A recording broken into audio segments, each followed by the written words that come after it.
It all starts with the end of the world, where humanity's greatest forces were wiped out by invaders. In the middle of a desolate battlefield, two survivors look at the destruction around them. This is Xenon Glorious, a sacred swordsman who wonders if they are the only ones left. By his side is the 9-star mage Els Coven, who confirms that everyone else has fallen. Not even the prophetess Liliana or the summoner Galahad stood a chance against the enemies. With that, the swordsman asks the mage to focus on supporting him, and she questions his plan. He then raises his sword with determination and replies that it is obvious what he is going to do. His goal is to land a single strike on that giant monster in red armor. But his companion tries to stop him, saying that not even everyone together could defeat the beast. Ignoring the warning, Xenon charges forward with everything he has, releasing a powerful golden aura from his body. His eyes shine intensely as he channels an absurd amount of energy into his sword. The mage is surprised by such power and realizes that her partner has not given up on the fight yet. Then the protagonist flies toward the giant enemy, looking like a ray of golden light. The giant monster simply raises its hand, which glows with a sinister red energy. At that moment, the hero is caught by this energy and begins to feel an overwhelming pressure. Even so, he does not give up and keeps pushing his attack with all the strength he has left. The clash between the two powers creates an impressive scene as Xenon tries to pierce the defense. Feeling that he won't be able to do it alone, the young man calls out his partner's name, asking for help. The mage promptly replies that he can leave it to her and begins to cast a support spell. A green energy surrounds the swordsman, further strengthening his powerful attack. With his partner's support, the protagonist's strike finally begins to overcome the enemy. The red armored monster is pushed back for the first time in the battle. Xenon then lets out a battle cry, putting every drop of his strength into the final attack. A gigantic explosion happens when the two energies clash with full force. The girl with purple hair is shocked by the incredible power of that combined technique. However, when the smoke clears, the enemy is still standing and seems to not have taken any damage. The protagonist refuses to accept this and shouts that it is not over yet. But the effort is too much for his body, and he begins to feel the side effects. Seeing this, his companion desperately warns him that his body will not hold up much longer. The swordsman ignores her and keeps pushing his limits, even knowing the consequences. Suddenly, the mage seems to have an idea, and her expression changes completely. She holds her staff firmly as she prepares to take drastic action. Next, the girl uses a binding spell on Xenon, who doesn't understand what is happening. She then reveals that he is the world's last hope, and she cannot let him go like this. The young man shouts that if they do not defeat that guy now, everyone will be wiped out anyway. The mage replies that this is why she is entrusting everything to him, as she believes in his potential. Then she reveals an old pocket watch, which is a magical tool from her family. The enemy prepares to attack again, and the girl says there is no time for explanations. She makes the swordsman promise that next time he will not let those villains win. The watch begins to glow, and she asks him to do it for everyone who is lost, while the young man shouts in confusion. Illa says that the world is in his hands as the hero yells for her to let him go. But the red monster prepares to attack the mage, who sacrifices herself for her companion. With tears in her eyes, she says goodbye to Xenon, who watches helplessly. Then a great blue light emerges from the ground, enveloping the swordsman. The enemy's attack rapidly approaches the girl with purple hair. The pocket watch she used falls to the ground and begins to break. The magical artifact lies there in the middle of the destruction while the magic takes place. The mage falls to the ground, heavily injured but satisfied with her plan. She then whispers that her plan was a success and seems relieved. That watch is a divine item with the power to change the world through reincarnation. With this, Xena would return to the past in a different body to change reality. The mage hopes he can change the world as she is hit by the attack. The enemy's power completely consumes her, and she cries out. In her final thought, she hopes that next time she can win his heart. Suddenly, the protagonist wakes up confused in front of a mansion and calls out for his partner. Feeling a headache, he realizes he is in a luxurious room. The young man looks around and wonders if he is in a noble's house because of her magic. He questions what exactly happened to him. At that moment, a maid enters the room and asks if he is okay. The hero asks for a weapon to fight the invaders, but the maid doesn't understand anything. The young woman calls him Master No, and he is confused, not recognizing the name or the girl. The swordsman then looks at his own hands strangely. Shocked, he realizes that this body is not his. Then he wonders if he has possessed someone else's body. Desperate, the young man asks the maid where he is and who he is. The girl thinks he is acting weird because of a fever. The protagonist grabs her and demands that she answer his questions. She explains that he is no Dasker, the fourth son of the family, and he asks what year it is. The maid replies that they are in the year 850. With this, he understands that he reincarnated 10 years before the battle against the invaders. And to make matters worse, he is in the Dasker family, a house of wicked magic swordsmen. Suddenly, another voice calls her by the name of Selena. A second maid appears, bringing his medicine. She says it is his usual medicine prepared by Master Scar for his health. The protagonist stays silent and stares at the bowl suspiciously. His eyes glow, and he realizes there is something wrong with the drink. Then the young man throws the bowl to the floor, breaking into several pieces. Right after, 3 men appear and greet him strangely. The man with long hair says they heard a noise and came to see what it was, but the smile on his face shows he has other intentions. The man with long hair says it is a waste to throw away Master Scar's goodwill. The protagonist mocks the medicine, and the man threatens him for insulting the master. He then challenges them to drink it, since it is a poison. The power of his sacred core repels unholy forces, which is why he noticed the drink was poisonous.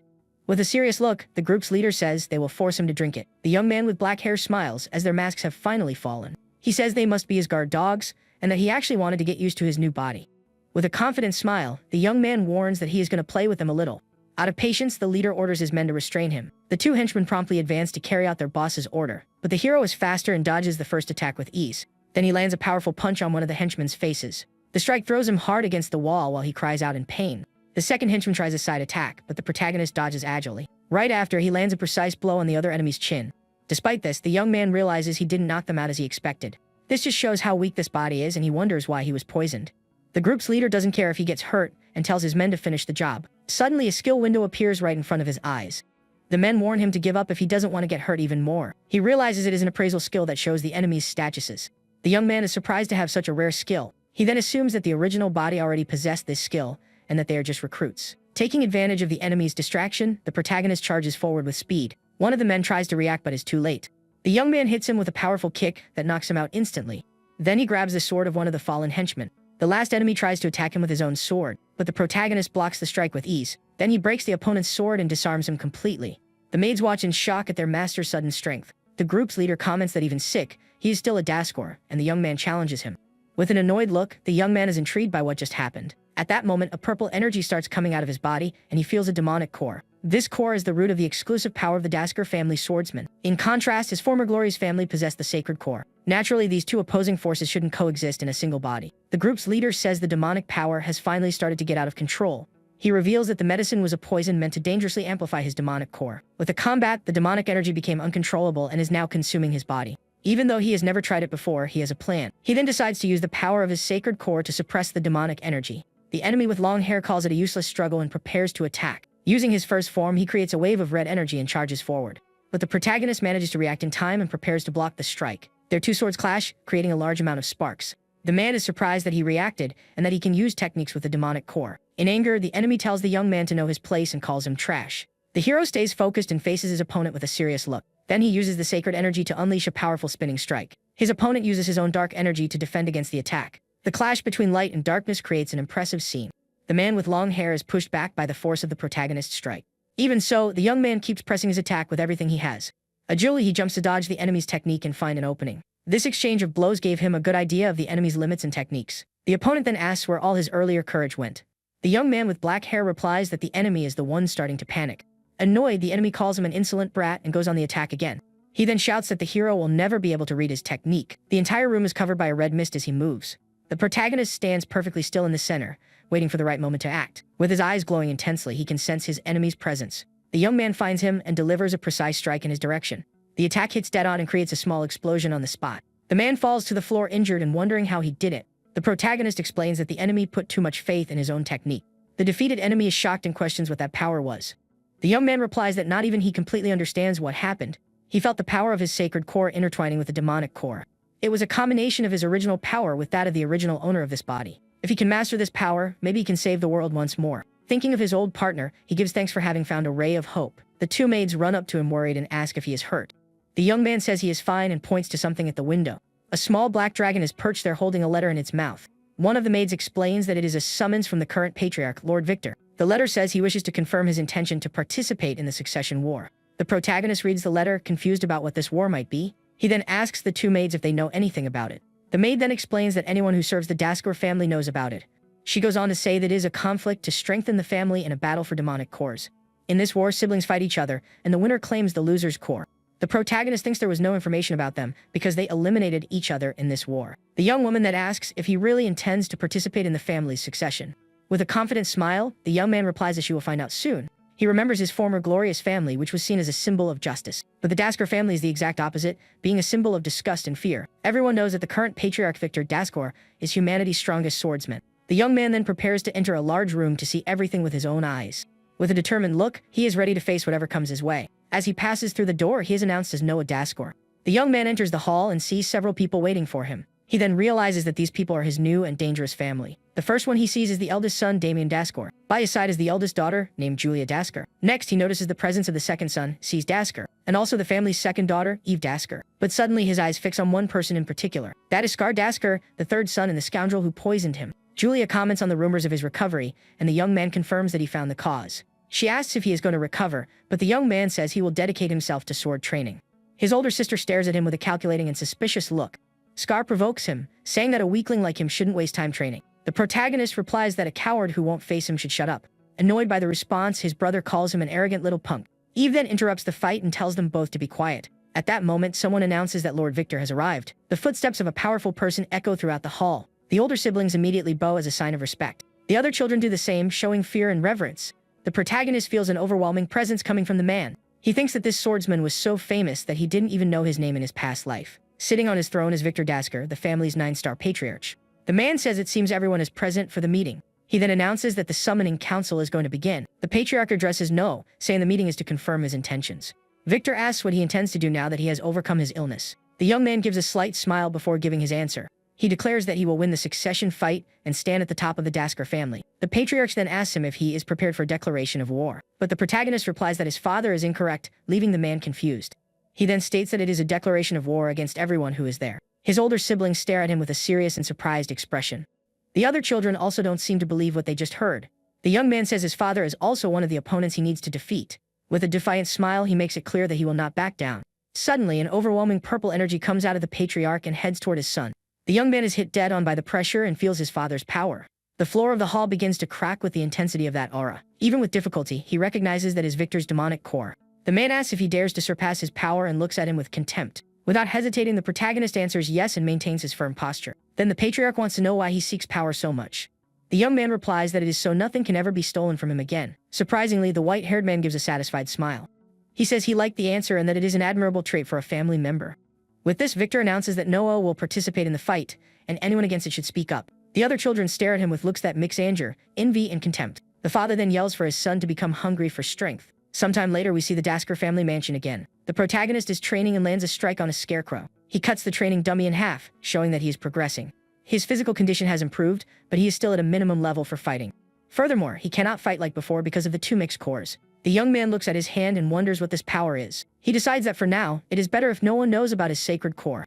His sister Julia appears and comments that his movements are good for someone who is sick. She explains that now he is also one of their father's favorites. The girl says she wanted to see for herself, and the young man gets the message. Wasting no time, she grabs a wooden sword and prepares to fight. She charges with everything she has, and the young man is surprised by the sudden attack. He is hit by a powerful kick and thrown backward. His sister then asks if he thought she was just there to talk. The protagonist gets annoyed by the silver-haired girl's attitude. She attacks again with a series of quick and precise strikes. He faces her and thinks it is perfect for testing how far he can fight. Julia unleashes a sequence of attacks that the young man has a hard time defending. She hits him with a powerful kick that completely knocks him off balance. The older sister says he has talent but is still far from satisfactory. His older sister questions if this is really the level of someone recognized by their father. Using his skill, the young man confirms that she is strong and has already reached the 7-star mastery. The silver-haired girl says it was disappointing and advances with impressive speed. The protagonist is surprised by the quickness, but manages to defend against the strike in time. At that moment, the energy of the two cores begins to leak and envelop the wooden sword. The two then exchange blows as their auras of power clash violently. The young man realizes that the power of his sacred and demonic core is leaking and tenses up. The combination of the two energies creates an incredible visual effect during the combat. Julia recognizes the power as the sacred demonic core, which they said was a flaw. She says she heard his core was weak since birth, and the young man becomes thoughtful. He understands that the original body already had this core, and it seemed like a flaw because he didn't know how to use it. The young man then realizes he will have no problem fighting seriously, since no one knows about the sacred core.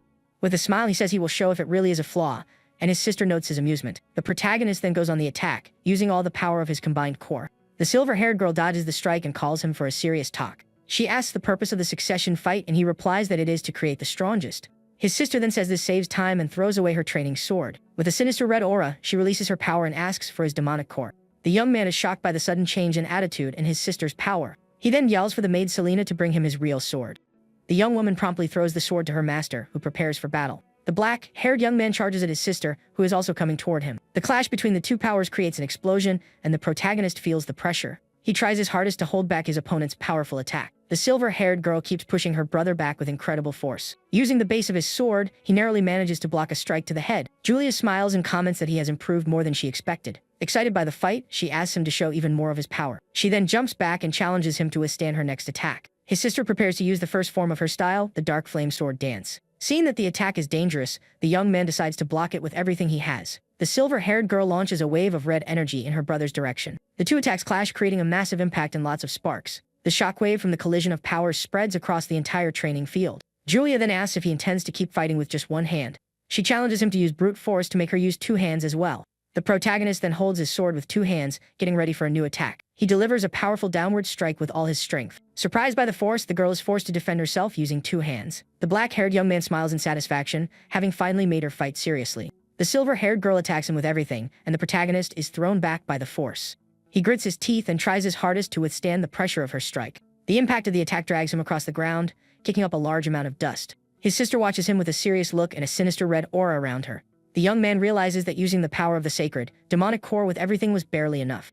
He then understands that what just happened with his power has a meaning. The black-haired young man realizes that was the limit of his sacred demonic core. His sister then asks if he knows why they don't eliminate each other immediately. She explains that the stronger a demonic core becomes, the slower its growth is. Because of this, it is useless to harvest a demonic core before it grows to a certain point. But she says he managed to block and even counterattack her strike. The silver-haired girl says that if his core is at this level, it might be worth stealing. The protagonist gets annoyed by the threat and his sister's intention. Wasting no time, she prepares to use the 8th form of her fighting style. Suddenly, a voice shouts that this is enough, and a sword flies between the two. The man the protagonist had defeated earlier appears and blocks the girl's attack. He yells for her to stop, because if she continues, Master Noah will perish. The girl tells him to stay out of it, as it is a fight to steal cores, and he gets confused. But the older sister doesn't believe it and says it is impossible because he blocked her attack. The black-haired young man is panting and seems to have reached his limit. The bodyguard then explains that his master's demonic core has already exhausted its power. The girl thinks that if it were a 4 or 5-star core, the limit wouldn't arrive so quickly. The protagonist remains on the ground, trying to recover from the effort. She then puts away her sword and says it seems to have been a misunderstanding on her part, but the girl warns him to remember that she really wants his demonic core. She says that when he gets stronger, they will fight seriously until the end. With a confident smile, the young man replies that he will look forward to it. As she walks away, the silver-haired girl thinks there is something strange about his power. She remembers that that strike is not something that can be stopped with the power of a 2-star. With this, the older sister is certain that he is hiding something. The girl then gives a slight, mysterious smile as she continues on her way. She then whispers that she prays he grows in an interesting way. Elsewhere, someone yells in anger at the latest events. The long-haired man the protagonist defeated is crying in frustration. Scar is furious that a weakling like Noah was allowed into the succession fight. He screams in anger and wonders why he never heard anything like this before. The older brother cannot accept what happened, and the bodyguard tries to say something. The man with long hair then whispers a report to his master. With an evil smile, Scar says it is fine because he just thought of something interesting. He then promises that he will drag Noah off the stage of the succession fight. The bodyguard introduced himself as Kyle, Noah's new instructor. He explains that Lord Victor would find it boring if he were eliminated so early from the fight. Using his skill, the young man analyzes his new instructor. He confirms that the man's skills are more than enough for the job. Kyle says they could start training, but he has other orders. He then hands over a letter with a red seal from Lord Victor. The order is to investigate and eliminate the miasma pool in the region. The miasma pool is a dangerous phenomenon where monsters become stronger and more aggressive. The protagonist gives a slight smile at the new mission he received. He realizes he can use this situation to his advantage somehow. In a nearby forest, Kyle fights against a giant monster spider. The instructor orders his men to keep up the pace and take down all the monsters. One of the men tears out the fang from one of the spiders they defeated. The guards whisper about the protagonist being scared because he is only a 2-star. Kyle thinks they should hurry and wonders what Victor saw in that young man. Suddenly, they hear a scream and wonder what is happening. They then find several children passed out on the forest floor. The protagonist asks if they are unconscious, and Kyle questions what they should do. The instructor says resolving the miasma pool is urgent and decides to take them along. The group then carries the children and continues on their way through the forest. Suddenly, a dense purple mist begins to appear in the sky. The mist becomes darker and more sinister as they advance. The protagonist realizes that the concentration of miasma is increasing. Suddenly, a giant monster leaps from the trees toward them. Someone yells that it is a scorpia and that the situation is very bad. The monster attacks the group, and Kyle yells to get the children to safety. He explains that with the miasma's influence, the monster must be equivalent to an A rank. The giant beast prepares to attack with its powerful stinger. With a shout, the protagonist warns that the monster is coming. The scorpia attacks with its stinger and throws all the guards away. One of the men comments on the incredible power and speed of the monster. Another guard yells that the attack is dangerous and that the young master will be wiped out. But surprisingly, the protagonist manages to cut off the monster's tail. He then charges forward with his sword, glowing with the energy of the 2 cores. The young man leaps toward the scorpia to deliver a final strike. He manages to defeat the monster with a single powerful blow. Kyle is shocked that he repelled the attack, and the instructor yells that it isn't over. The scorpia's body begins to release a large amount of green poison. The poison spreads through the air, and the protagonist uses his energy to protect himself. Even so, a drop of the poison still manages to hit the monster's stinger. The monster attacks with a red beam, and the protagonist defends himself with his energy. With a determined look, he holds back the giant beast's powerful attack. The young man then deflects the monster's energy, which hits the forest to the side. The guards are impressed and comment on his exceptional swordsmanship. Suddenly, the scorpia's stinger begins to regenerate and prepares to attack. The monster launches a new attack with poison, and the young man gets ready to defend. He manages to block the poison with his sword, using the energy of the 2 cores. The young man struggles to hold back the attack while energy envelopes his hands. He is pushed back by the force of the strike but does not give up.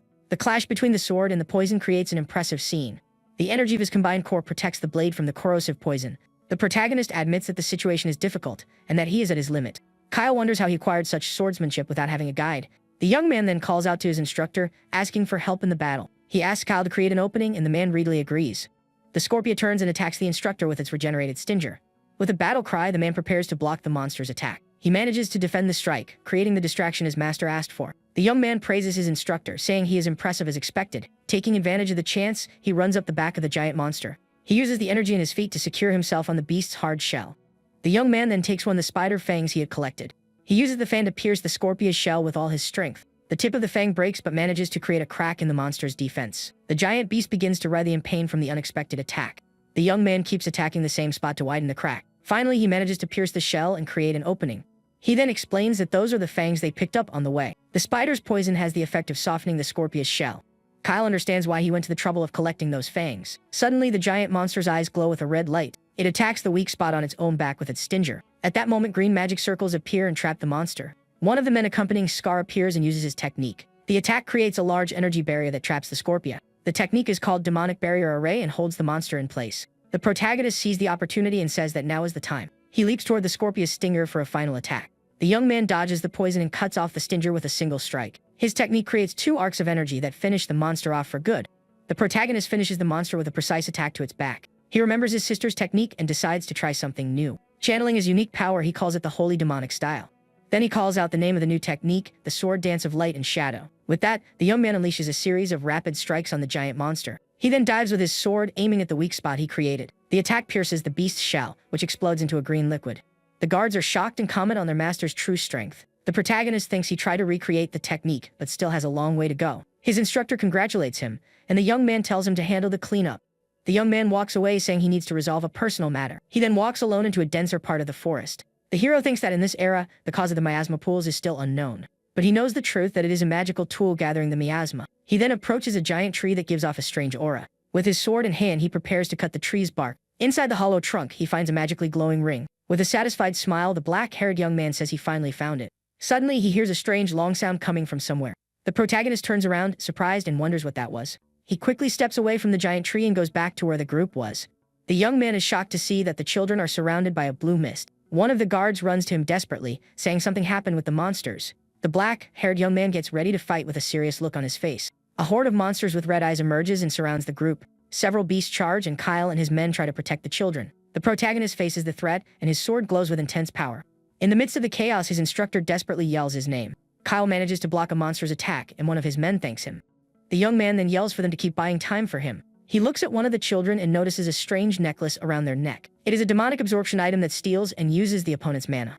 The instructor yells that they can't hold out much longer. The protagonist decides to interfere with the tool to find who is controlling it. The ring he found floats in the air, glowing with his combined energy. With this, the young man closes his eyes and focuses on tracking the enemy. He finds a masked figure and with a confident smile, says he found him. The young man yells for everyone to look after the children and charges at the monsters. With a single strike, he defeats several orcs and wolves standing in the way. Then he runs into the depths of the forest surrounded by his aura. The young man runs quickly through the forest, following the trail of the enemy he found. Stopping in a clearing, he shouts that he knows someone is there and orders them to show themselves. At that moment, a masked man leaps from the trees and attacks him with his sword. But the protagonist easily blocks the strike, and their 2 blades clash with force. The enemy steps back and observes the black-haired young man with a curious look. He is surprised that the young man noticed his presence and calls him a member of the Dasker family. The hero then asks who gave the order, but the masked man refuses to answer. With a confident smile, the protagonist says he will make him want to talk. The 2 advance again, and their swords cross in a fierce battle. The opponent questions if the power he is using comes from his demonic core. The black-haired young man replies that not even he completely understands what it is. The enemy gets ready to use a special technique to end the fight. A dark red energy begins to emanate from his body as he focuses. The sinister aura manifests as shadows moving around him. He then launches his attack, creating several flying blades of pure dark energy. The red blades advance rapidly toward the protagonist. The young man faces the attack with a serious expression and prepares to defend himself. He manages to block one of the blades with his sword, but the pressure is heavy. Taking a hit, he uses his appraisal skill to analyze the enemy. The opponent's name is Darius, and the hero mocks him, asking where his confidence went.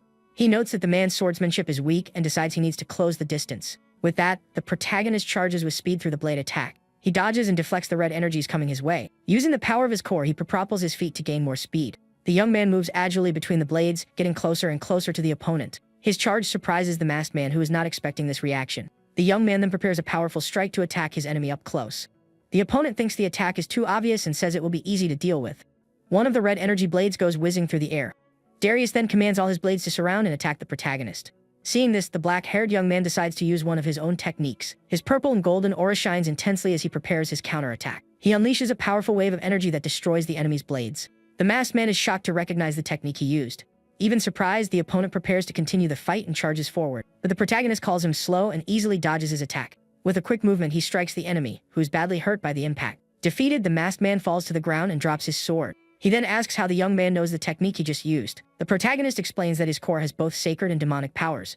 He explains that imitation is not the most important part of his unique power. The true value lies in creating techniques that can only be used with his core. With a confident smile, the young man says the enemy is going to tell him who gave the order. But the masked man refuses to give in and tells him not to think he has won. The opponent then takes a small vial and puts it in his mouth. The protagonist is surprised as he seems to know what that is. The enemy starts groaning in pain as a strange transformation takes place. His body begins to grow and change into a more monstrous form. The man's face contorts and his eyes glow with a red light. With a roar, he completes the transformation into a large green beast. The hero recognizes the power as a beastification technique and is shocked. The beast charges at the young man with impressive speed and strength. The black-haired young man readies himself for combat with his glowing aura.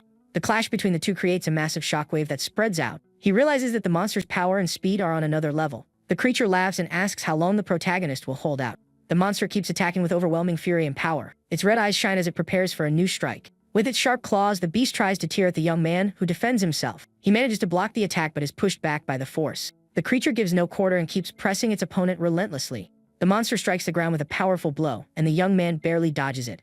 While in the air, the hero knows the situation is not good at all. He lands a jolly and thinks he cannot just keep dodging. The protagonist then decides he needs to create an opportunity to attack. He grips his sword firmly and focuses on his next move. The beast roars and wonders if the young man has finally given up given the power gap. Then the monster charges to end the fight once and for all. The young man reaches out his hand and prepares to use one of his trump cards. The ring on his finger begins to glow with an intense purple light. A pink energy barrier appears and blocks the creature's attack. The monster is thrown back by the force of the barrier that protected him. With a smile, he says he can recreate the techniques from his past life. The black-haired young man leaps into the air, his aura shining intensely. The beast is vulnerable in the air while the protagonist moves in for the strike. He prepares to use his holy demonic style to take down the enemy. A powerful golden light gathers on his sword for the final attack. The hero unleashes a beam of energy that hits the creature dead on. A massive explosion of light and power occurs upon the strike's impact. After the smoke clears, the protagonist breathes a sigh of relief for being saved. That is the ring of absolute repulsion, which nullifies an attack and releases a shockwave. With the fight over, the young man decides it is time to go back to Kyle and the others. Meanwhile, the instructor and his men fight desperately against a horde of monsters. Kyle feels he is reaching his limit and won't be able to hold out much longer. A giant orc approaches to deliver the final blow, and the man has no way to defend himself. With no strength left to continue, the instructor yells in frustration, waiting for the end. Suddenly, the monster's club stops in midair, and the guard is left completely confused. The orc attacking him simply falls to the ground right in front of him, completely defeated. The other monsters are also taken down, and the guards wonder how they survived. At that moment, the protagonist appears and asks if everyone is okay. His instructor replies that they are, and that somehow they managed to make it.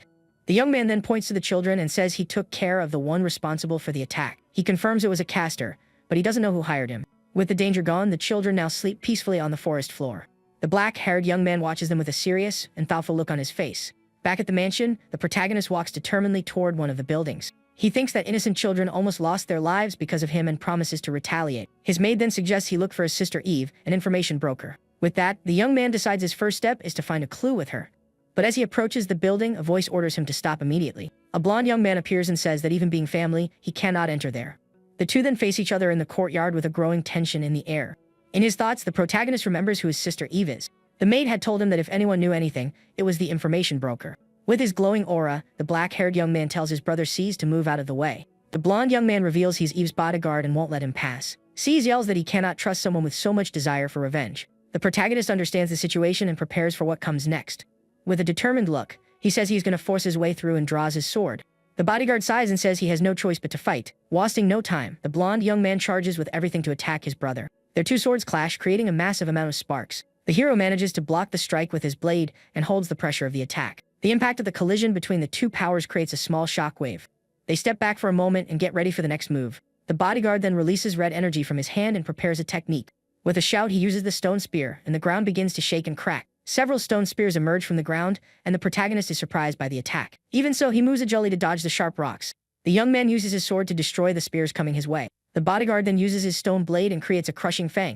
The protagonist is surprised to see a sword made of stone rising from the ground. With a determined look, the blonde young man advances to attack with his new weapon. The hero manages to block the strike, and the clash of the blades creates an energy wave. The two exchange a series of fast and powerful blows in the middle of the courtyard. The older brother faces his opponent with a serious and focused expression.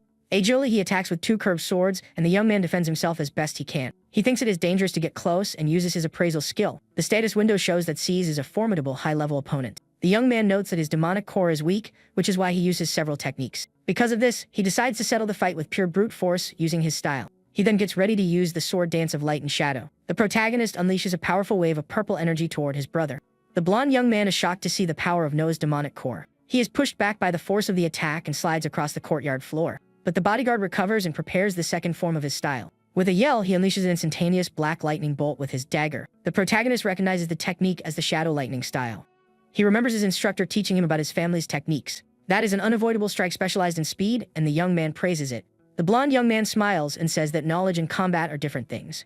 With a shout, the hero prepares for the clash between the two attacks. The bodyguard releases his technique with a serious and concentrated expression. His attack's red energy spreads across the ground like lightning. The technique quickly advances toward the protagonist, who prepares his counterattack. With a battle cry, the young man unleashes the full power of his own technique. The two energies collide, creating an impressive scene in the mansion's courtyard. A gigantic explosion of light happens upon the impact of the two powers. The dust from the explosion spreads across the area, obscuring the view. When the smoke clears, the protagonist is still standing and ready to continue, but the enemy's red energy is still on his body and causes damage. He groans in pain and realizes his brother's attack is powerful. The young man thinks that not even his technique could completely block the strike. He then understands that the techniques he copies have their limits and are inferior. With this, he decides he needs to develop his own technique, but he doesn't know how. Suddenly, the blonde young man tells them to stop, as it was already enough.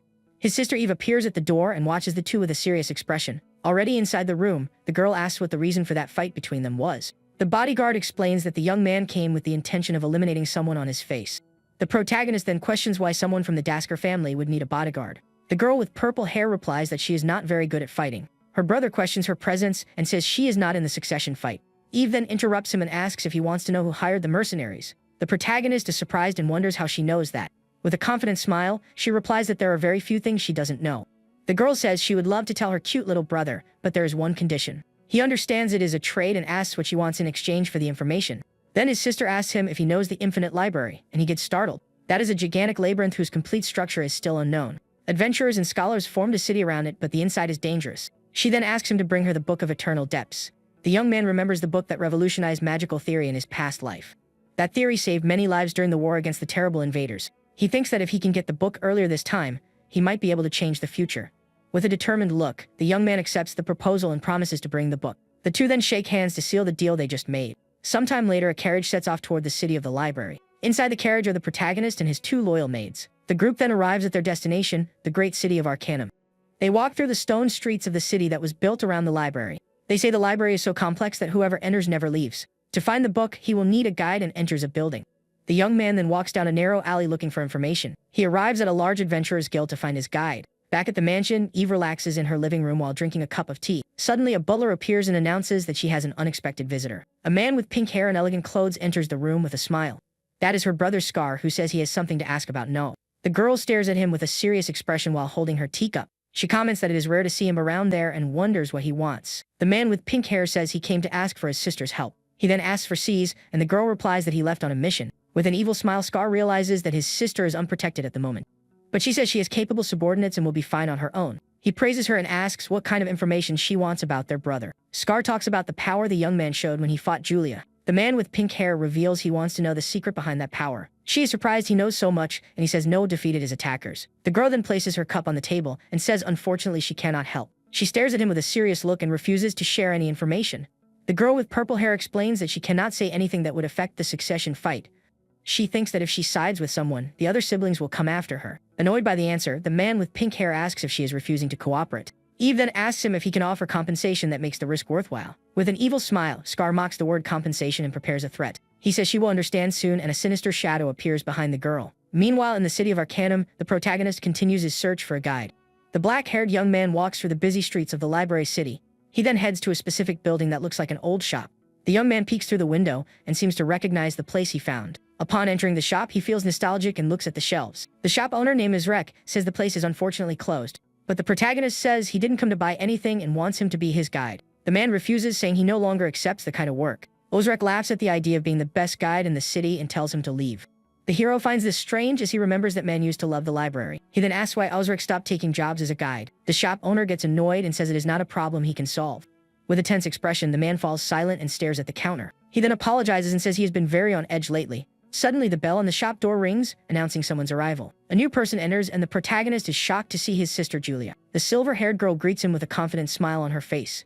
She explains that she saw him during a mission and ended up following him there. Ozrek panics upon hearing the name and asks if she is Julia Daskor. The girl ignores him, and the protagonist formally introduces himself to the shop owner. With this, Ozrek changes his mind and says he accepts the job on one condition. The black-haired young man gets suspicious and realizes there is a reason behind it. The shop owner then asks the two to follow him to the back. He takes them to a room where a woman is lying unconscious in a bed. Ozrek explains that a month ago his wife was cursed by a monster. The creature that attacked her came from the dangerous labyrinth of the infinite library. The curse placed her in a deep sleep that will eventually lead to her end. The young man says that to break the curse, they need to defeat the monster. The man then asks for the help of the famous Julia Daskor to save his wife. The silver-haired girl accepts but says her brother will also participate. She looks at him, says that seeing how he fights is her condition for accepting the request. The protagonist thinks that she is obviously doubting his strength. He then turns to Ozrek and says he is counting on him as their guide. With a determined look, the shop owner replies that they can leave it to him. In front of the tower, the young man asks if she can come in the middle of another mission, but his sister says it is fine. The silver-haired girl then reveals that more important than that is knowing his secret. She remembers the fight and how she felt that something besides the demonic core blocked her power. With that, the young woman challenges him to show his secret in the labyrinth, and the young man thinks she noticed the difference. At that moment, Ozrek arrives saying he was waiting for them, and that the group is ready to go. With everything prepared, the trio and their companions walk toward the great library tower. They enter the building and come across several other adventurers preparing for their missions. The guide then approaches the counter and says he will count on the two siblings' help. Some adventurers recognize Ozrek and comment that the Daskor siblings are his next victims. Standing before a huge door, the guide says that is the entrance to the infinite library. He then places his hands on the door, which begins to glow with an intense blue light. The large door opens slowly, revealing the vast and impressive interior of the library. The trio stares at the place, amazed by the immensity of the bookshelves and corridors. The protagonist comments that the place is truly vast and full of knowledge. His sister agrees and says she understands why a guide is necessary in that labyrinth. The stairs and corridors spread out in all directions, creating a confusing scene. Suddenly, the black-haired young man is surprised by something he sees on one of the walls. He notices a mural on the wall and is shocked to see the invaders from his past life. The young man thinks he didn't notice this before and that there is something there connected to future enemies. Because of this, he believes he might find a clue to defeat them once and for all. With a slight smile, the hero says they can continue with the mission. He then reaffirms that their goal is to find the Book of Eternal Depths. They are on the first floor, and the young man asks the guide where the book might be. The guide explains that the book is forbidden and should be around the 20th floor. That is the lowest floor anyone has ever managed to reach in that dangerous labyrinth. The group then approaches a large magic circle on the floor to go down a floor.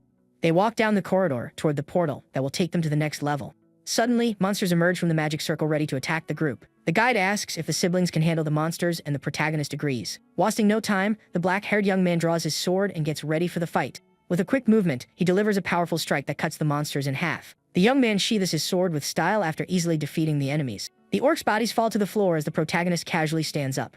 Impressed by his strength, the guide and his sister tell them to hurry up. They reach the 10th floor, and the guide asks them to keep what they see next to secret. The man then fiddles with one of the shelves and reveals a secret passage. Behind the bookcase is a dark corridor that leads to an unknown part of the floor. The guide takes them to a messy room with a shortcut to the lower floors. The trio stares at the magic circle on the floor, which glows with an intense blue light. They then enter the portal and are transported to an even deeper floor. The group is enveloped by an intense light as they are transported to the next floor. The protagonist observes the new environment with a serious and thoughtful look on his face. His sister asks where they are, and the guide answers that they are right before the 20th floor. With a confident smile, the silver-haired girl says the next monsters are right there. The trio then walks toward a large magic circle on the corridor floor. They approach the portal that will take them to the next area of the labyrinth. Suddenly, giant dark roots emerge from the ground, surrounding the group. A monstrous tree with several red eyes appears and glares at them furiously. The guide is terrified and says that is an ancient Trent, much stronger than expected. He yells that they have no chance, but the protagonist's sister doesn't care. With a mocking smile, the girl asks if he really thinks it is just the two of them. She then says she is more than enough to handle the monster alone. Wasting no time, the young woman charges with impressive speed to attack. The creature attacks with its sharp branches, trying to pierce the silver-haired girl. She dodges the attacks with agility and cuts the branches with her sword. The girl leaps between the attacks and gets closer and closer to the main body. With a quick motion, she uses her wings to fly toward the creature's eye. The young woman then delivers a powerful strike right into the center of the monster's eye. Even with the attack, she realizes that the creature is quite resilient. The guide yells that its branches and trunk are as hard as steel and that they need a mage. Suddenly, the girl is caught by the creature's branches, which hold her tight. She is immobilized while the monster tightens its branches around her body. The creature prepares to crush her with its giant wooden hands. The protagonist yells his sister's name, desperate about the situation. But the monster stops its attack, and a red light begins to emit from inside its branches. The silver-haired girl unleashes her power using the fifth form of her style. A dark flame armor appears on her body and protects her from the grip. The black-haired young man is shocked and wonders if that is an armor of fire. With her new armor, she gets ready to use the first form of her style. The girl then unleashes the dark flame sword dance with her blade. The monster roars in pain as the girl frees herself and advances to counterattack. She moves with incredible speed, leaving a trail of red flames. Her strikes cut through the monster's branches with impressive ease. Agilely, she gets close to the main trunk for the final blow. The young woman then lets out a battle cry and unleashes the full power of her technique. A wave of red and dark flames advances toward the creature. The attack hits the monster's trunk dead on, creating a large wound. She then says her sword isn't stopped by something as hard as steel and glares at it. But the guide yells that it still isn't over and points to something on the ground. One of the creature's branches wraps around the girl's ankle and traps her. More branches emerge from the ground and coil around the silver-haired girl's body. She comments that the monster regenerates unless it is completely burned. The creature then pulls her toward its body and engulfs her with its branches. The protagonist recognizes the technique and says his sister is going to use the third form. Wasting no time, the black-haired young man grabs the guide's arm tightly. He then pulls Ozrek away and yells for him to hurry and get out of there. The girl's eyes glow with a red light as she prepares an attack. She unleashes an explosion of dark flames that completely consumes the monster. The shockwave from the explosion spreads and hits the two young men. They are thrown to the ground by the force of the attack while the smoke clears. The guide wonders if her intention is to burn everything to ashes. Amidst the flames, the silver-haired girl walks toward them. With a confident smile, she asks if they can move forward. The guide and the protagonist are shocked that she defeated the monster by herself. That fighting style is the most specialized in attack power on the continent. With the path clear, the trio continues their journey through the library corridors. They finally arrive at their destination, the 20th floor of the dangerous labyrinth. The protagonist and the guide begin looking for the book on the shelves. Suddenly, the black-haired young man spots the book he was looking for so much. With a shout of joy, he grabs it and confirms that it is the book his sister asked for. With the first part of the mission complete, they now need to find the monster. The guide says monsters usually don't appear outside the floor's plaza. With that, they start searching for the monster in the surrounding area of the floor. On one of the shelves, the protagonist finds a strange book on a pedestal. He picks it up and begins to feel a strange presence coming from the object. With a satisfied smile, the young man whispers that he finally found what he was looking for. Suddenly, the book starts turning its own pages and glowing. The black-haired young man feels a headache and seems confused by what is happening. The trio senses an evil presence and prepares for an unexpected combat. An armored monster emerges from the shadows and glares at them with its red eyes. The guide yells that that is the one who cursed his wife. With a determined look, the protagonist says they are going to wipe out the monster, but his sister tells him to fall back and prepares to fight the new enemy. With a sinister red aura, she says she will take care of the monster alone. The girl charges with everything she has, and her sword clashes with the armored enemies. She then launches a powerful wave of red energy toward the monster. Her technique cuts through the air and advances with impressive speed. Her sword creates a massive impact on the floor, kicking up a cloud of dust. Even with the attack, the silver-haired girl admits she was pushed back. She realizes a prolonged battle is dangerous and needs to end this quickly. The silver-haired girl's attacks clash with the armored monster's defense. She delivers a series of fast and powerful strikes, but the enemy manages to defend itself. The clash between the two swords creates an impressive scene full of sparks and energy. The force of the power collision spreads throughout the library hall. The protagonist is shocked that the monster blocked his sister's attack. The silver-haired girl keeps pressing her attack with everything she has. She moves with incredible speed and delivers a powerful downward strike. The young woman then gets ready to use the second form of her fighting style. She creates a vortex of dark flames that advances toward the enemy. The guide and the protagonist hide to avoid being hit by the powerful technique. The armored monster counterattacks with a powerful blow from its own sword. The clash between the two powers creates a massive explosion of light and energy. With a battle cry, the girl manages to find an opening and attacks. Her technique hits the monster's chest dead on, creating a huge impact. But suddenly the enemy surprises her with a quick counterattack and hits her. The young woman is thrown back by the blow, and her red aura dissipates. She groans in pain and realizes the monster is stronger than she expected. The protagonist is shocked that not even her destructive power worked. The silver-haired girl stands up with difficulty and faces the injured enemy. Suddenly, the armored monster prepares to launch a beam from its mouth. The young woman realizes her arm is injured and she won't be able to defend herself. The green energy beam rapidly advances toward her. But the protagonist pushes her aside and narrowly saves her from the attack. The monster's attack opens a large crater in the library floor. He then says he is going to help, and the girl asks if he can fight that monster. The young man warns her to watch out for the enemy's hand, which causes curses. The young woman says she can't gather enough power to defeat it with her injured arm. The protagonist then steps closer and says he has a request for his sister. He refers to the attack the monster used to injure her earlier. The young man asks her to use that attack one more time, and the girl is confused. With a confident smile, the young man tells her to leave it to him and to cut off the monster's hand. The two siblings then charge together for a combined and powerful attack. The girl uses her flame sword dance, and the protagonist uses his own version. The two attacks clash with the monster, creating an impressive scene. A massive explosion of red and golden light happens upon impact. The clash between the three energies creates an even bigger explosion than the last one. The siblings then step away from the monster, their auras shining intensely. Amidst the smoke from the explosion, the protagonist and his sister prepare for the next step. The armored monster roars in pain as it is consumed by the explosion. The silver-haired girl glares at it and thinks that this monster is truly powerful. The two siblings prepare for a new attack while the monster recovers. The silver-haired girl leaps to attack the enemy with her flaming sword. The monster counterattacks with a powerful strike, and the two clash in the air. The protagonist tries to absorb the enemy's attack with his own energy, but the force is too great and he yells for his sister to dodge the blow. The young woman then unleashes the second form of her style with a flame vortex.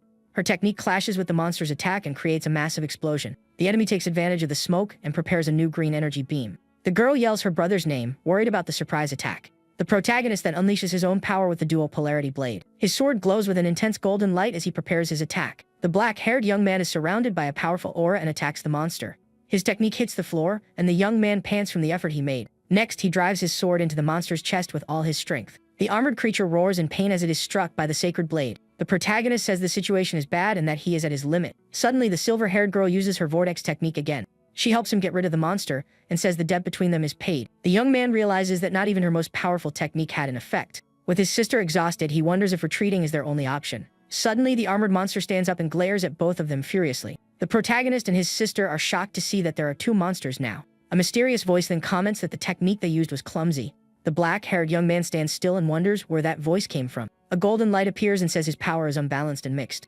The young man asks who is there and where he is at that moment. The voice reveals itself as the successor of the Divine Core and congratulates him on awakening. It then tells him to end the fight once and for all and reveals the name of the technique. His sister shouts his name, worried about his strange state. A system window pops up and confirms the awakening of the Divine Core successor. The protagonist then readies the second form of his divine style. A powerful golden aura envelopes his sword as he concentrates. With his eyes glowing, he unleashes the double celestial rift technique. A powerful beam of golden light advances toward the two monsters. The technique hits them dead on and throws them back with incredible force. The young man then understands that this is the true power of his core. He says he is going to return the favor twofold and prepares for the next attack. The monsters are surrounded by golden energy and have no way to escape. A system window pops up and shows that the invitation was accepted by the enemy. With a surprised expression, the protagonist sees his sword glow with an orange light. The young man realizes he managed to inherit the divine core and its power. He is then transported to a strange place where he finds a golden figure. A man with blonde hair and a golden aura stares at him with a serious look. The protagonist asks who he is, and the man introduces himself as Zex, the previous heir. The black-haired young man asks about his power, and the ancient heir calls him a defective product. He explains that in the Age of the Gods, the invaders were fought with the Divine Core, but humanity was defeated because of internal conflicts among them. Other factions feared the power of the Divine Core and eliminated its bearers. To prevent its rebirth, the power was split into the demonic and sacred cores. The young man understands that the two powers were originally one, and that is why he inherited it. He then asks if they could have defeated the invaders if they hadn't been betrayed. With a confident look, the ancient heir replies that yes, they would have wiped out everyone. The protagonist thinks that with this power, he might be able to change the future. But the ancient heir warns him that he needs to strengthen his core by defeating enemies. With a determined smile, the black-haired young man accepts the challenge. The golden figure then tells him to start with the garbage in front of him. With a new power, the protagonist releases a golden and purple aura from his body. He advances with his blades of light toward one of the armored monsters. The enemy tries to defend itself but is hit dead on by the powerful attack. The young man promises he is going to destroy the monster's arm once and for all. His attack hits perfectly and destroys the enemy's cursed arm. The monster's hand grabs one of the light blades and tries to absorb its power. The technique used controls 6 blades of light that can be swords or shields. He uses the blades to attack and defend at the same time with great skill. The guide is impressed that he managed to destroy the monster's arm with light. The golden blades dance around the young man as he attacks the enemy. With a precise motion, he pierces the monster's chest with one of his blades. The protagonist smiles and says it looks like the tables have turned in his favor. He keeps attacking with his light blades, giving the enemy no chance. The monster roars in pain as it is hit by several consecutive strikes. With a final attack, the black-haired young man defeats the first monster. He then gets ready to attack the second monster, which is still standing. Suddenly, he hears a strange sound and looks back startled. The monster he just defeated regenerates and prepares an energy beam. His sister yells for him to dodge, but the young man has no time to react. The green beam rapidly advances toward him while he is vulnerable. But the protagonist uses his light blades to create a shield and defend himself. The clash between the two energies creates a massive explosion of light. The enemy's technique is powerful and consumes the young man's light blades. The armored monster completely regenerates and glares furiously at the protagonist. The protagonist stands up with his light blades and faces the regenerated monster. His sister is shocked that he came out completely unharmed from the enemy attack. With a confident smile, the young man says it is now 2 against 1. He then charges with his sword of light and delivers a powerful blow to the monster. The attack hits dead on and creates a massive explosion of golden energy. The armored monster is defeated and falls to the ground, completely beaten. A system window pops up and informs him that the divine core has leveled up. He receives a message from Zex congratulating him on the victory. The ancient here says this is how the divine core grows and tells him to use the power well. The black-haired young man understands that getting stronger through battle means this. The guide approaches in shock and asks if he really defeated the monster. The silver-haired girl steps closer and confirms that the enemy is taken down. She then notices that the curse's effect has also disappeared from her body. With this, the curse on the guide's wife was also broken, and he gets emotional. The young woman steps closer and comments that he no longer looks like a 2-star. She asks him where he learned that technique, and the young man stays silent. The silver-haired girl then says there are several schools for the demonic core. The magic sword style, which is the base of all other techniques. The dark flame style, which specializes in powerful attacks. The dark lightning style, which focuses on speed and agility. And the abyssal style, which specializes in deception and tricks. But she says his technique does not belong to any of these schools and questions him. The two stare at each other with tension in the air, and the young man doesn't know what to answer. With a mysterious smile, the silver-haired girl says it doesn't matter. She then challenges him, saying she looks forward to the day they fight seriously. Back at the mansion, the protagonist and Kyle walk down the halls with the book. The black-haired young man enters a room and finds it completely trashed. Suddenly, his brother C's appears and says their sister Eve was taken away. The culprit is Scar, who invaded the room looking for information on No. He probably took her to force her to tell what she knows. The protagonist smiles and realizes Scar was behind the mercenaries. With a determined look, he says the situation is simple and they are going to save her. The young man mocks the idea of opposing Scar and says it will be a retaliation. With a serious look, he says that what starts now is a one-sided revenge. C's decides to go along to clean up his own mistake of not protecting his sister. Kyle tries to stop them, saying to wait for reinforcements, but they have no time. The black-haired young man says the family swords don't break just because they are outnumbered. He then asks Kyle to protect the house while they are away.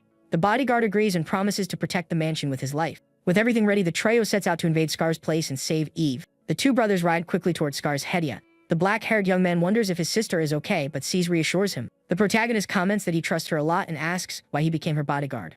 The blonde young man explains that his demonic core is inferior to his other siblings. Because of this, he needed to refine his way of fighting and learn new skills. The hero understands why he couldn't predict his moves in their previous fight. The blonde young man says that to get stronger, he will protect his sister at all costs.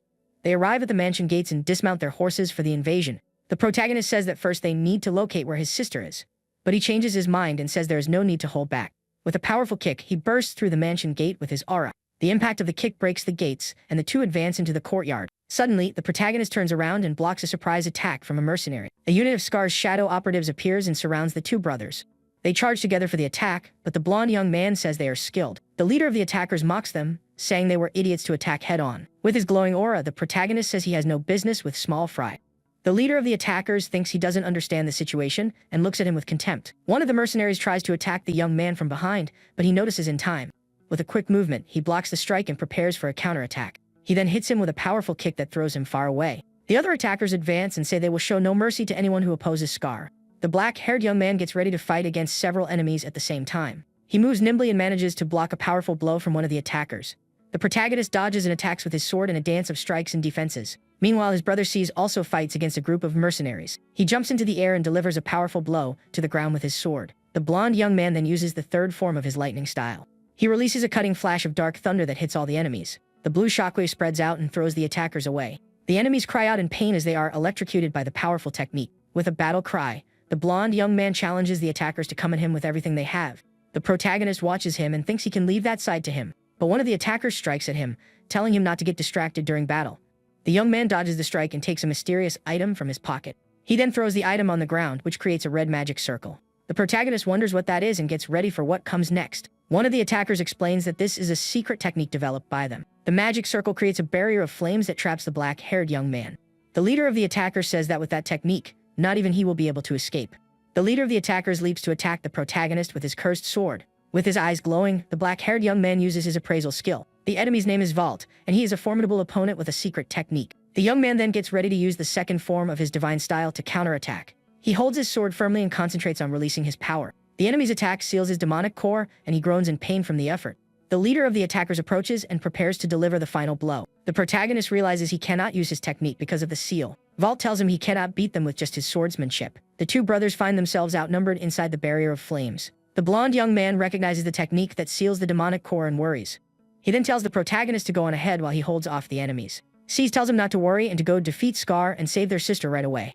The black-haired young man agrees and gets ready to push forward alone. He runs through the flame barrier, leaving his brother behind to fight.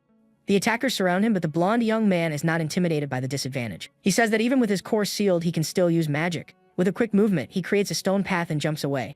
The young man then yells for him to search the isolated residence for the most suspicious spot. The leader of the attackers says he won't let him pass and advances with his men, but the blonde young man creates a barrier of stone thorns that stops them. The leader of the attackers gets annoyed by the interference and glares at him furiously. The other attackers get caught in the thorns and cannot move. The blonde young man stares at him and asks if he shouldn't be fighting him instead. Meanwhile, Scar asks Eve about their younger brother's secret.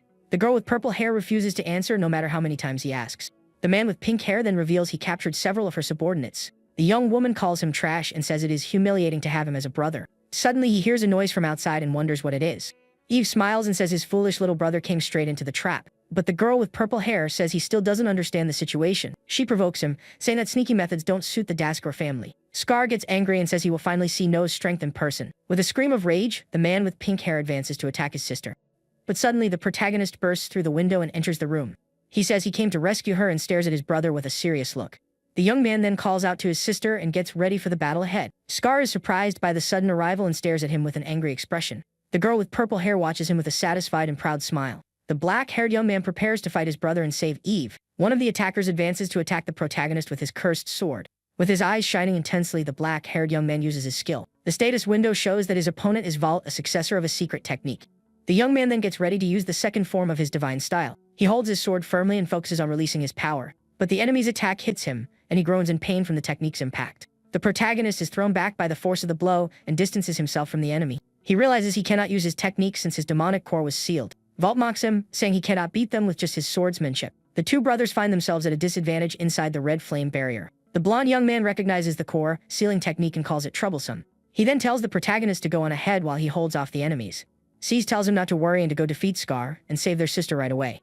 The black-haired young man agrees and gets ready to advance toward the mansion alone. He runs through the flame barrier, leaving his brother behind to fight by himself. The attackers surround him, but the blonde young man is not intimidated by the disadvantage. He says that even with his core sealed, he can still use magic to fight.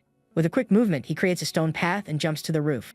The young man then yells for him to search the isolated residence for the most suspicious spot. The leader of the attackers says he won't let him pass and advances with his men. But the blonde young man creates a barrier of stone thorns that stops them.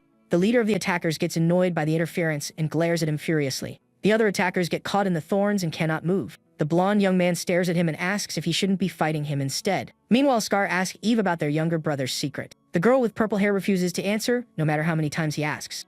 The man with pink hair then reveals he captured several of her subordinates. The young woman calls him trash and says it is humiliating to have him as a brother. Suddenly, he hears a noise from outside and wonders what it is.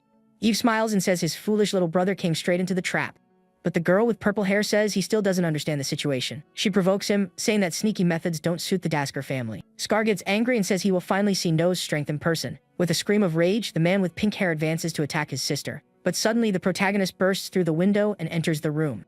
He says he came to rescue her and stares at his brother with a serious look. The young man then calls out to his sister and gets ready for the battle ahead. Scar is surprised by the sudden arrival and stares at him with an angry expression. The girl with purple hair watches him with a satisfied and proud smile. The black-haired young man prepares to fight his brother and save Eve. The protagonist uses his blades of light to move quickly across the battlefield. He dodges the skeleton's attacks and advances towards Scar. The young man faces his brother and gets ready for the final confrontation between them. Scar yells and asks if he really thinks he can face an army alone. The protagonist advances and blocks his brother's strike with his sword. He then turns and dodges the attacks of the skeletons surrounding him. His blades of light spin around him and destroy the enemies with ease. The black-haired young man continues to fight against his brother's skeleton army. He yells that it doesn't matter how much trash his brother throws at him. With a quick movement, he unleashes a wave of golden energy from his sword. The skeletons are destroyed by the overwhelming power of his light blades. Scar is pushed back by the force of the attack and groans in pain from the impact. The protagonist looks at him with contempt and gets ready to continue the fight. The man with pink hair drives his sword into the ground and unleashes a new technique. The ground begins to crack and a large amount of purple energy spreads out. The young man is surprised to see a giant skeleton dragon emerging from the ground. Scar yells for the creature to tear his brother apart and glares at him with hatred. The skeleton dragon roars and advances toward the black-haired young man. With a confident smile, the protagonist says the situation is perfect for him. A system window pops up and shows his divine core at level 12. He then gets ready to use the fifth form of his divine style. His eyes glow with intense power, and he unleashes his new technique. The black-haired young man flies toward the dragon with a golden aura. He strikes the creature's eye with a precise and powerful blow. The protagonist floats in the air while the dragon roars in pain from the attack. His eyes and the dragon's glow with the same mysterious golden light.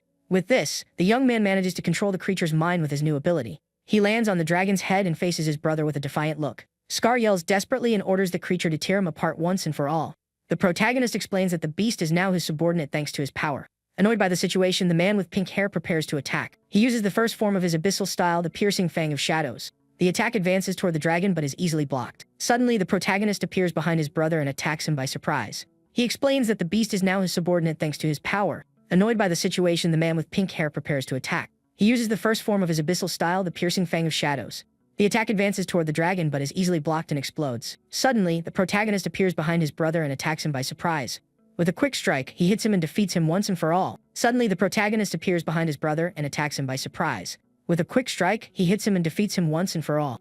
Defeated, the man with pink hair says he didn't want to have to resort to this. He then takes out a flute and begins to play a sinister melody. A large magic circle appears on the ground and glows with an intense blue light. Two shadow operatives appear, holding his sister hostage in the middle of the courtyard. With an evil smile, Scar asks if he really came to save his sister. The protagonist gets angry and calls him a coward for using a hostage. The man with pink hair promises he will let her go after defeating his brother. With a dark aura, he advances to attack the black-haired young man. The young man grits his teeth in anger but cannot move so as not to risk her life. Suddenly, a massive wave of red energy appears and protects him from the attack. Scar is shocked and wonders what that technique is that appeared out of nowhere. Their older brother Damien appears in his armor and protects the girl. The protagonist is surprised to see his older brother there. The armored man says Eve had already declared she would not participate in the war. Angered by the interference, Scar yells that he doesn't care about the rules. Damien then says he will get rid of him for defying the family's laws. The man with pink hair is startled by his older brother's threat. With a furious look, the armored man says he will not tolerate his attitude. The two face each other with growing tension, and the protagonist watches the scene. Damien says that interfering in the battle for the core is also a violation of the rules. With this, he gives permission for the two of them to fight with everything they have. The protagonist says he can continue and gets ready for the final confrontation. With a mocking smile, he asks if his brother can't fight without hostages. Irritated by the provocation, Scar says everyone despises him and gets ready to attack. He then unleashes the seventh form of his abyssal style for the battle. A garment of shadows wraps around him and increases his power frighteningly. With a battle cry, the man with pink hair promises he will cut him down. The protagonist thinks that style specializes in confusing the opponent. He then gets ready to attack without giving his brother a chance to use his tricks. The two charge at each other, and their swords clash with force. They exchange a series of fast and powerful strikes in the middle of the courtyard. The black-haired young man then unleashes his double celestial rift technique. The wave of golden energy advances towards Scar with overwhelming power. The protagonist is shocked to see that his brother managed to block his attack. The man with pink hair then uses the fourth form of his abyssal style. He unleashes an invisible slash that advances toward the black-haired young man. The protagonist is caught off guard and hit dead on by his brother's technique. With a quick strike, Scar manages to injure the young man and throws him back. The young man grits his teeth in pain as he tries to defend against his brother's attack. He thinks that is a powerful strike that cannot be defended against easily. Even injured, the protagonist manages to dodge the attack and jumps away. Scar yells and asks where he thinks he is going in the middle of the battle. The black-haired young man uses his light blades to defend against the attacks. He groans in pain from the effort but manages to avoid a critical injury. The man with pink hair is shocked that his brother managed to dodge. The protagonist prepares for a new attack with his sword in his hands. He uses his light blades to attack the enemy with everything he has. The two move around the courtyard in a dance of fast and powerful strikes. The young man thinks his brother's swordsmanship is cowardly but highly practical. He then asks him why he resorted to such low methods when he has so much strength. Scar replies that it is because their father never recognized him and despised him. Because of this, he created his own fighting style to utilize his talent. But even so, their father didn't look at him and completely ignored him. With a scream of rage, the man with pink hair says his only option is to win. He promises he will make their father recognize his power through the succession war. Scar gets ready to use the ninth form of his abyssal style. He creates a sphere of red dark energy to attack his brother. The technique is called Destruction of the Dragon's Burial and has frightening power. The energy transforms into a large red dragon that advances to attack.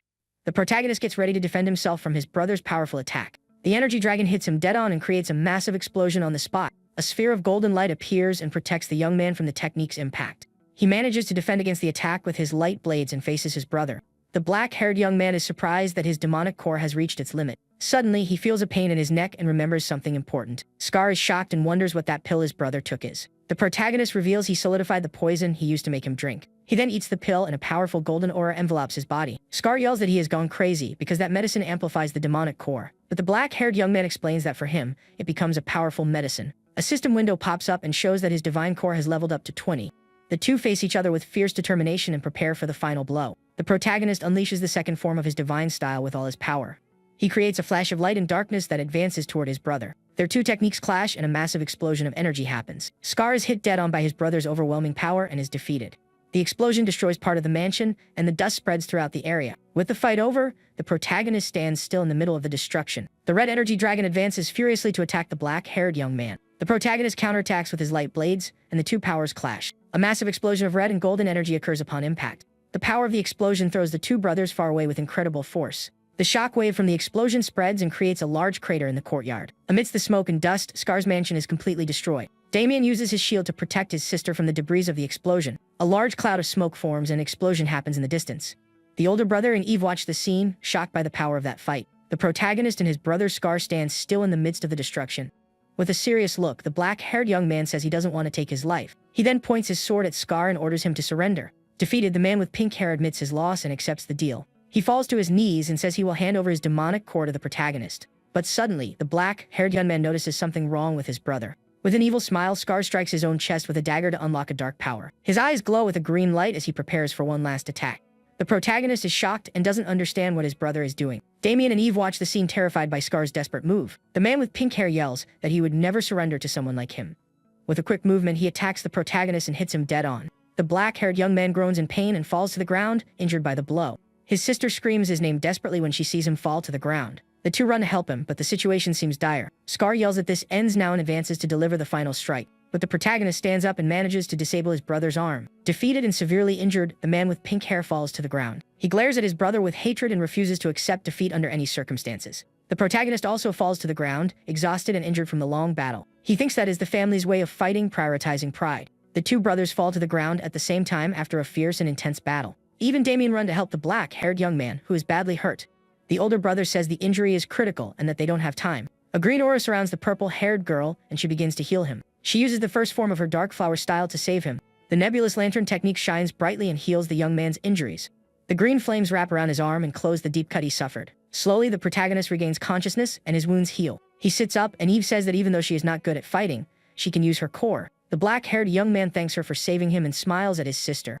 But he says the most important thing right now is his brother's demonic core. From Scar's body, a sphere of red energy floats toward the protagonist. The black-haired young man stares at the core and prepares to absorb it. He then reaches out and carefully grabs the energy sphere. A golden and purple aura envelops his body as he absorbs the new power. A system window pops up and shows the evolution of his stats. His demonic core advances 3 classes, and he gains incredible power. Suddenly, his brother C's arrives and calls him to see what happened.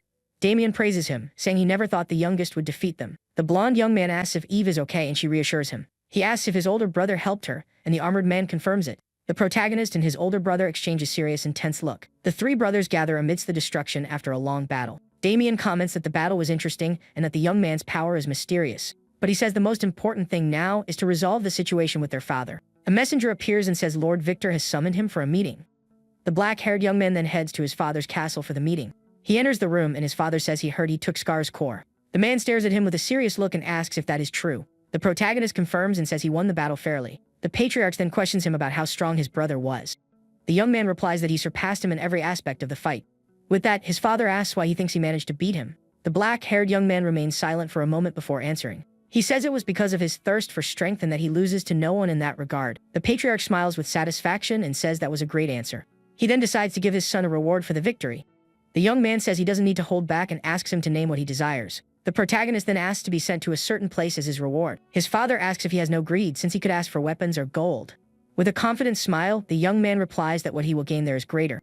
The patriarch understands that everything comes down to his quest for strength and agrees. Sometime later, a carriage travels along a mountain road. Inside it are the protagonist and his 2 trusted maids. He then says he will leave the matters around him in their care. The 2 agree and say he can leave everything to them without worrying. Suddenly, one of the maids is surprised by something she sees out the window. She points outside and says they have finally arrived at their destination. The carriage approaches a large gate and stops in front of a mansion. They then get off and walk toward the entrance of the grand estate. He smiles and says they have finally reached the legendary city of dragons. The carriage approaches Draconia, the city built by the alliance of humans and dragons. Upon getting off the carriage, he is greeted by 2 guards who recognize him. The creatures introduce themselves as envoys of Draconia and offer their help. They then guide them down the road toward the great city of dragons. The protagonist observes them with a serious and thoughtful look on his face. He thanks them for their help, and the 2 dragonkin bow in respect. Suddenly, a group of ogres appears and surrounds them, yelling that they found them. The leader of the ogres advances with impressive speed to attack. The other monsters follow him, ready for the battle against the group. The dragonkin are shocked and wonder what the ogre clan is doing there. They then draw their swords and tell the protagonist to fall back for his safety. The young man thinks that this is a race fighting for control of the region. He remembers the stories about the war between the ogres and the dragonkin. With this, he understands that they want to interfere with the Dasker family's help. The protagonist then tells his maids to hide in the carriage. The leader of the ogres mocks them and says the dragonkin have fallen very low. He says he has no business with small fry and tells the young man to leave. With a confident smile, the black-haired young man stares at him with contempt. He then returns the words and says he will let him go if he leaves right now. Annoyed by the arrogance, the ogre leader promises he is going to overpower him. The giant monster advances with fury to attack the protagonist with everything he has. The young man readies himself for combat and unleashes his golden and purple aura. With a quick movement, he gets ready to block the enemy's punch. The protagonist manages to catch the monster's fist with his 2 hands. He then throws it up into the air and jumps to attack with his sword. The two clash in the air, and the impact creates a large crater on the ground. The black-haired young man steps back and gets ready for a new attack. He lets out a battle cry and prepares to use the first form of his style. The young man unleashes a flash of light and darkness that advances against the monster. The attack destroys the rock the enemy threw and hits it dead on. The ogre leader is surprised by the young man's power and speed. He advances again to attack with his powerful, anger-filled punch. The clash between the two creates a massive shockwave that spreads out. The protagonist thinks the monster's attack is based on pure brute force. He then hits it with a powerful blow and knocks it into the bottom of the crater. The ogre leader is shocked that he attacked head-on and calls him a fool. The creature then leaps into the air and gets ready for an attack from above. The monster comes down with its flaming fist to crush the young man against the ground. But the protagonist dodges nimbly and the enemy hits the ground hard. With a final blow, the protagonist strikes the ogre leader and defeats him. The monster takes a heavy hit and falls to the ground, completely defeated after a long battle. The black-haired young man then turns and challenges the other ogres to step up to the fight. They glare at him with hatred and get ready to attack all at once. The monsters roar and advance furiously to avenge the fall of their leader. The protagonist observes them with a serious look and prepares for combat. He then unleashes the second form of his divine style with all his power. The golden light blades advance and hit the ogres dead on. The monsters are thrown back by the force of the attack and fall to the ground. The dragonkin are shocked by the power of the Dasker family. His maids praise him, saying it was a magnificent performance. The young man scolds them for leaving the carriage, but they say it is their duty. He then turns to a dragon flying in the sky and orders it to come down. The creature approaches, and a man jumps off its back to the ground. The dragonkin lands with a massive impact and stares at the protagonist. He says he witnessed his power and introduces himself as a Delbalt. The young man asks him why he didn't join the fight to help. The commander replies that a king cannot be entrusted to a weakling. With a smile, the black-haired young man asks if he passed the test. The dragonkin confirms and says he will guide him into the presence of Lord Algarnos. The group then follows the commander through the streets of the city of Draconia. One of the maids is impressed to see humans and dragonkin living together. The other comments that a country where different races coexist is very rare. The commander says he should explore the city later, and they agree. Suddenly, a large green dragon flies over the group and watches them. They are taken to a dark cave and follow the commander with a lantern. Standing before a massive door, the group stares at the crest of a dragon. The commander announces that he has brought Master No Daskor for the meeting. A mysterious voice tells them to enter, and the crest's eyes glow. The large stone door opens slowly, revealing a dark room. The group enters the room, and an overwhelming pressure hits them. The protagonist thinks that this pressure is equal to or greater than his father's. The dragonkin drop to their knees as a sign of respect before the powerful presence. The young man and his maids feel the pressure and prepare for what comes next. They stare into the darkness and wonder what awaits them in that room. A voice then greets them and calls them young collaborators. A large white dragon with golden wings appears and looks at them with its bright eyes. The protagonist and his maids are shocked by the sight of the creature.